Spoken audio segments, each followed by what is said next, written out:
ధర్మమే రాజ్యము చేసినటువంటి రోజుల్లో ఒక వ్యక్తి మరో వ్యక్తి దగ్గర పొలం కొన్నాడు. ఈ పొలంలో లంకె బిందెలు పడ్డాయి. దున్నుతుంటే ఆ ధనము బయటపడ్డది.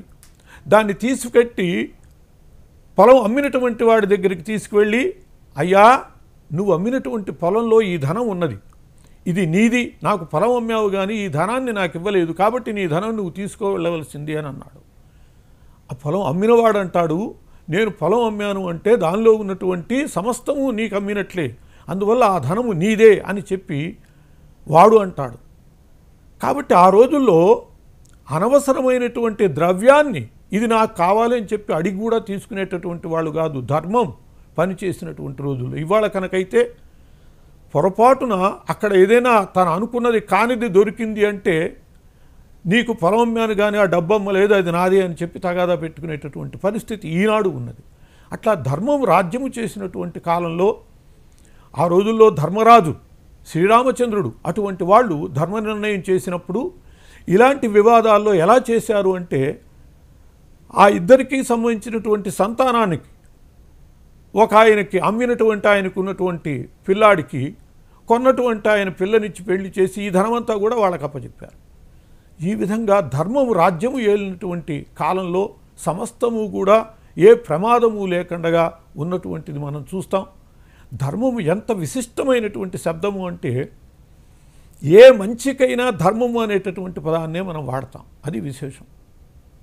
మనం చూడండి, నువ్వు చేసినది ధర్మబద్ధంగా లేదో అంటాడు. అంటే అక్కడ ఉద్దేశ్యము న్యాయబద్ధంగా లేదు అని. అంటే ధర్మము అనే పదము న్యాయము అనే అర్థంలో ఉపయోగపడ్డది.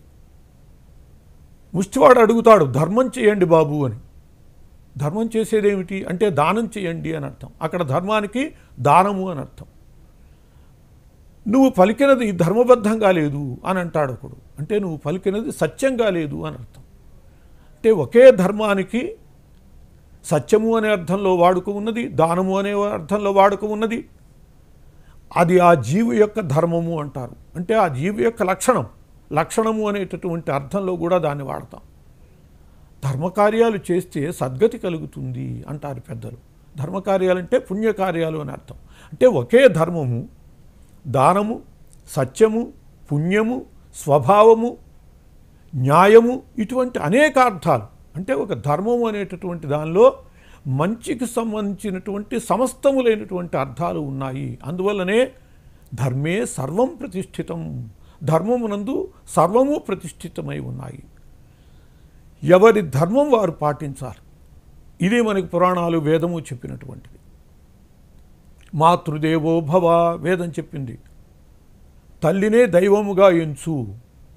దానికి మనకి ఉదాహరణలుగా వ్యక్తులు, గ్రంథాలు మనకు కనపడతాయి. శంకర భగవత్పాదుల వారు ఉన్నారు. వారు మాతృదేవోభవ అనేటటువంటి వాక్యానికి అద్భుతమైనటువంటి నిదర్శనం. విద్యారణ్య స్వామి శంకర విజయంలో ఆయన యొక్క ఆ మాతృభక్తిని మనకి చక్కగా వివరించి చూపిస్తారు. తల్లి పెద్దదై పూర్ణానదికి స్నానానికి వెళ్ళలేనటువంటి పరిస్థితిలో ఉంటుంది. అప్పుడు శంకర భగవత్పాదుల వారు రాజుగారి ద్వారా పూర్ణానదిని తన గడప దగ్గరికే వచ్చేటట్లుగా ప్రవహింపజేసి తల్లికి స్నాన సౌకర్యము కలిగిస్తారు. తల్లి కోసమని సమస్తము సహజంగా సన్యాసులైనటువంటి వాళ్ళకి పూర్వాశ్రమానికి సంబంధించినటువంటి, అంటే గతంలో సన్యాసం స్వీకరించడానికి ముందున్నటువంటి తల్లిదండ్రులు కానీ బంధువులు కానీ వాళ్ళతో సంబంధాలు ఉండవు. కానీ తల్లి చాలా విశేషమైనటువంటి స్థానము అని భగవత్పాదుల వారికి తెలుసు. కాబట్టి తల్లి కోసమని ఆమె చనిపోయినటువంటి సందర్భంలో వచ్చి ఆయన సన్యాసి అయి కూడా ఆమెకు అంత్యేష్టి నిర్వహించారు, దహన సంస్కారాలు చేశారు. తోటి వారిని సహాయం అడిగారు, వాళ్ళు సహాయం చేయలేదు. నువ్వు ఉన్నావు కదా చేసుకో అన్నారు. శంకర భగవత్పాదుల వారికి నిప్పు కూడా ఇవ్వలేదు దహన సంస్కారం చేయటానికి. ఆయన తల్లి యొక్క కుడి భుజాన్ని మధించి అగ్నిని పుట్టించి శ్మశానానికి తీసుకువెళ్ళే అవకాశం కూడా లేకపోవటం వల్ల దొడ్లోనే దహన సంస్కారం చేసి ఆయన శపించారు, ఇక ఇక్కడ ఎవరి దొడ్లలో వాళ్ళకే శ్మశానం ఏర్పడుతుంది అని. అలాగే ఇప్పుడు అక్కడ జరుగుతూ ఉన్నది.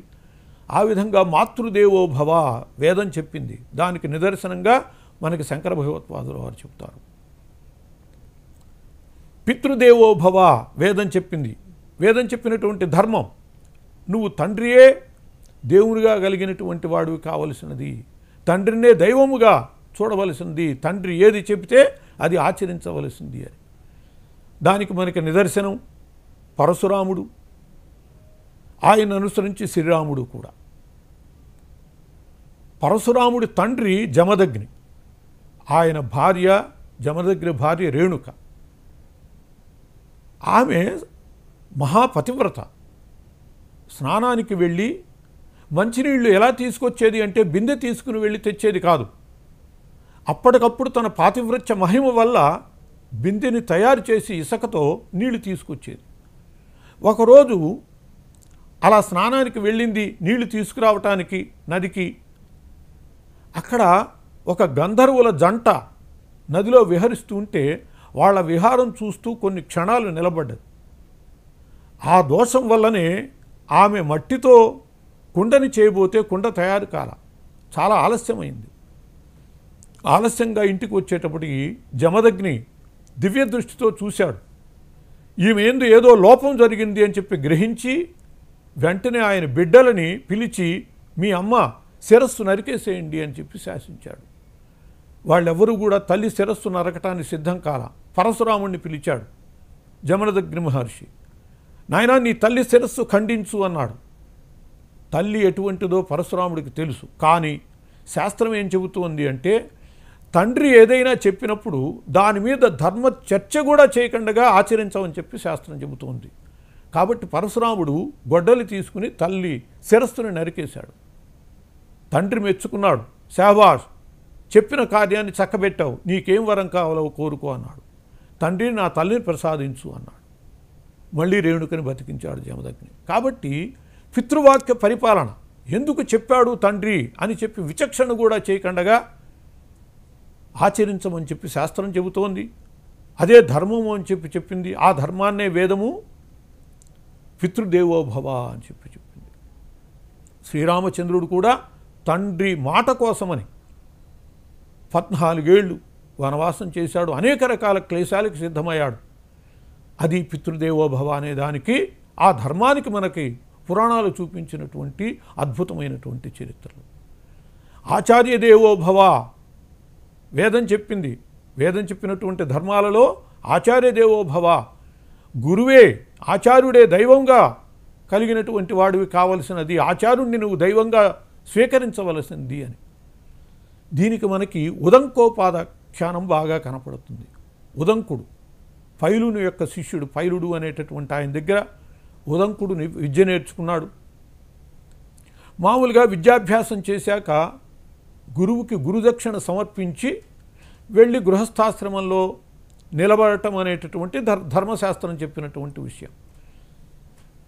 ఈ ఉదంకుడు కూడా పైల మహాముని అడిగాడు, అయ్యా మీకేదైనా కోరిక ఉంటే చెప్పండి, గురుదక్షిణ ఇస్తాను అని చెప్పి. ఆయన పౌష్య పత్ని యొక్క కుండలాలని ఆయన భార్య కోరినందువల్ల ఆ పౌష్యుని పత్ని కుండలాల కోసమని వెళ్ళాడు. ఉదంకుడు ఆ కుండలాలని తీసుకురావటంలో అనేక క్లేశాలు అనుభవించాడు.